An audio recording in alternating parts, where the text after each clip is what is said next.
There's no shortage of Christmas trees in the Six Rivers National Forest, with more than 974,000 acres of mountainous land stretching from the Oregon border to Mendocino County.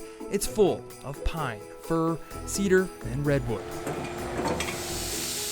The only problem, getting that Christmas tree out of the forest.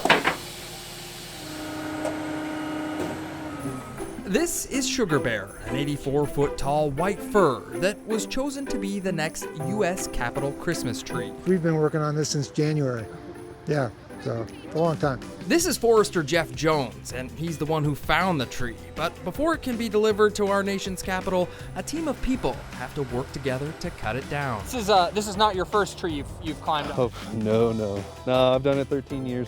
For utility power lines. If you were to just cut down the tree, it would fall and break most of its branches. That's why arborist Patrick Dublin must climb the tree and attach it to a crane that'll hold it in place. I'm gonna do my best not to break any. Hopefully it's like an angel floating down from heaven and slinging this thing up and it's going to DC. The tradition of choosing the U.S. Capitol Christmas tree started in 1964. The first Christmas tree was actually planted, but after wind and root damage killed it, the Capitol architect started choosing from different national forests to cut the Christmas tree down from. So the U.S. Capitol Christmas Tree Program exists to connect people to the public lands and to their national forests. Samantha Rejo says there's more than 150 national forests in the United States, so it's a pretty big deal that this year's Capitol architect chose the Six Rivers National Forest to provide the tree. So in its 51-year history, this is the 5th time that California has been selected to have a national forest provide the people's tree.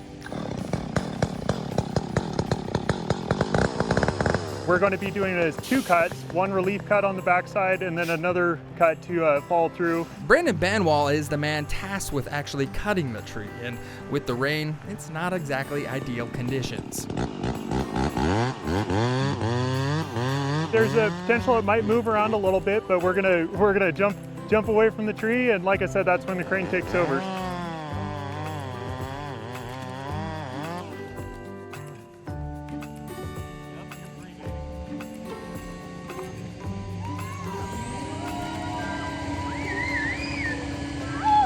With the tree cut, Jeff can now count the growth rings and get a more accurate estimate of its age. I just finished counting them, and it's 38 years old. 38? 38, yeah. All right, so the challenge now is to get this 10,000-pound tree completely sideways on the trailer without breaking any of those limbs. It's a tough one. Sitting back a little. Good. Once it's on the trailer, the work doesn't stop there. Truck drivers Mike and Jeremy must maneuver the tree down the narrow Forest Service roads using a special trailer. So these back axles will actually pivot. There's a guy in a car behind us that has a remote, and he will steer as you go around the corner. The Capitol Christmas tree has a long journey ahead of it. Over the next 3 weeks, it'll travel over 4,000 miles and make around 19 stops in California and towns along the way to Washington, D.C. It'll be amazing just to think that I get to light this tree. And when the tree is finally set up at the U.S. Capitol, Michael Marvis will be there. The Crescent City 5th grader won an essay contest, earning him a trip to D.C. to light the tree. I spent almost as many hours researching as I did actually writing. Well, there may be no shortage of Christmas trees in the Six Rivers National Forest, but it takes a team of Californians to get that tree to the Capitol so the entire nation can see it. In Trinity County, I'm John Bartel. Hope to see you on the back road.